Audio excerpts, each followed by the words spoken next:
नगरपंचायत प्रशासनाला असं आव्हान आहे की जे प्रभाग क्रमांक 12 मध्ये जे सभागृह बांधलेलं आहे ते सभागृह 44 लाखांचं जे सभागृह बांधलेलं आहे ते सभागृह नेमकं कुठं बांधलेलं आहे ते आम्हाला आणि जनतेला नगरपंचायत प्रशासनाने ते दाखवावं असं माझं त्यांना आव्हान आहे.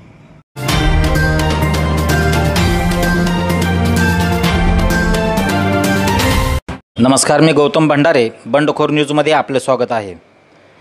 तर यावेळी माळशिरस नगरपंचायतीच्या नगरसेविका रेश्मा टिळे या आपल्यासोबत आहेत. तर माळशिरस नगरपंचायतीच्या माध्यमातून मोठ्या प्रमाणात बोगस आणि अनागोंदी कारभार होत असून माजी नगराध्यक्षाने ओपन स्पेसच्या जागेत शाळा बांधली आणि त्यांच्या घराजवळ जिमचे काम सुरू आहे. अशा बऱ्याच प्रकारचे भ्रष्टाचार झाल्याने काही कागदपत्रावरून दिसून येते. तर आपण याबद्दल काय बोलाल?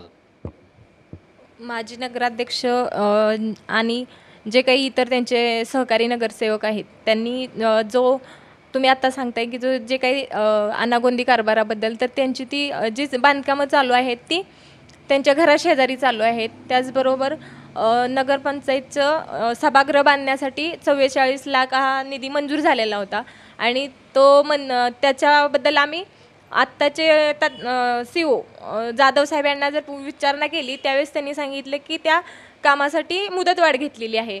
आणि माझ्याकडे एक पुरावा आहे, त्यामध्ये असं सांगितलं जाते की 21 जानेवारी 2025 तारखेचा हा हे आहे. त्याच्यामध्ये काय सांगते की हे 4 अधिकाऱ्यांच्या सह्या आहेत आणि त्यामध्ये ते बिल मंजुरी अदा करण्याबाबतचं हे बिल आहे.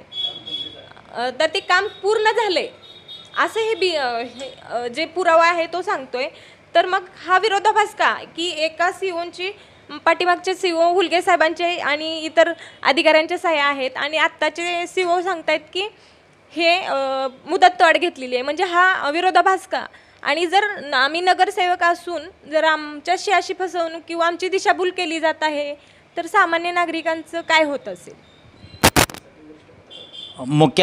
मुख्याधिकाऱ्यांनी तुमची फसवणूक केल्याची आपल्याला या पुराव्यावरून दिसून येतं. तर याबद्दल आपण काय कारवाईची त्यांच्यावर मागणी करणार आहात का? हो, आम्ही वरिष्ठ अधिकाऱ्यांकडे यांची आम्ही तक्रार करू आणि याच्याबाबत योग्य तो निर्णय त्यांनी घ्यावा आणि आम्हाला न्याय मिळावा अशी सर्वच ग्रामस्थांच्या वतीने मी मागणी करणार आहे. आणि माळशिरस नगरपंचायतीमध्ये पाणी पुरवठ्याची 113 कोटीची योजना मंजूर झाली होती, पण ती आता रद्द झाल्याचं समजते. तर ही योजना रद्द होण्यामागचं कारण काय? जी 113 कोटींची जी पाणी पुरवठा योजना आली होती, मंजूर झाली होती, त्याबद्दल अशी चर्चा होती की माजी आमदार आणि माजी नगराध्यक्ष यांनी जे काही आर्थिक घोटाळा केला आणि त्याबद्दल त्यांच्या माजी आमदारांच्या डिफेंडर गाडीची चर्चा भरपूर झाली होती, मागे झाली होती, ते मंत्रालयापर्यंत गेली. त्यामुळे ही योजना थांबवण्यात आली आणि या 113 कोटीची योजना थांबल्यामुळे जे आसपासच्या लोकांना त्या पाणी योजनेचा जो लाभ होणार होता तो थांबला आणि त्या भरपूर काळासाठी पुढील काही काळासाठी सुद्धा त्यांना भटकंती करावी लागत आहे. त्यामुळे हे शेतकऱ्यांचा आणि नागरिकांचा तोटा झालेला आहे.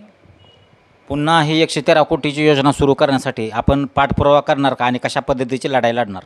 हो, आम्ही नक्कीच ह्याबद्दल पाठपुरावा करणार आहोत. आम्ही आमदार असतील, खासदार असतील यांच्यामार्फत आम्ही या गोष्टीचा पाठपुरावा नक्कीच करणार आहे.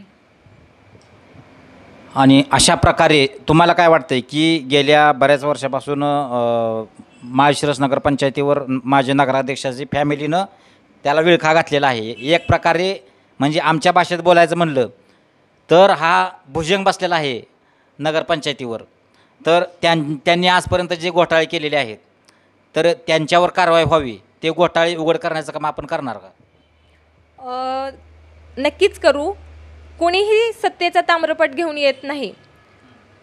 तर जे काही अनागोंदी कारभार असेल जर आणि सामान्य तळागाळातील जनतेवर जर अन्याय होत असेल तर आम्ही या गोष्टीचा प्रतिकार करू आणि जोरदार प्रहार करू याच्यावर आणि नक्कीच जनतेला न्याय देण्याचा प्रयत्न करू. त्याचबरोबर आम्ही कोणत्याही परिस्थितीत आम्ही सोबत उभा राहू आणि हे जे काही भ्रष्टाचार आहे ह्यातून जनतेला आणि सामान्य लोकांना बाहेर काढण्याचा नक्कीच प्रयत्न करू.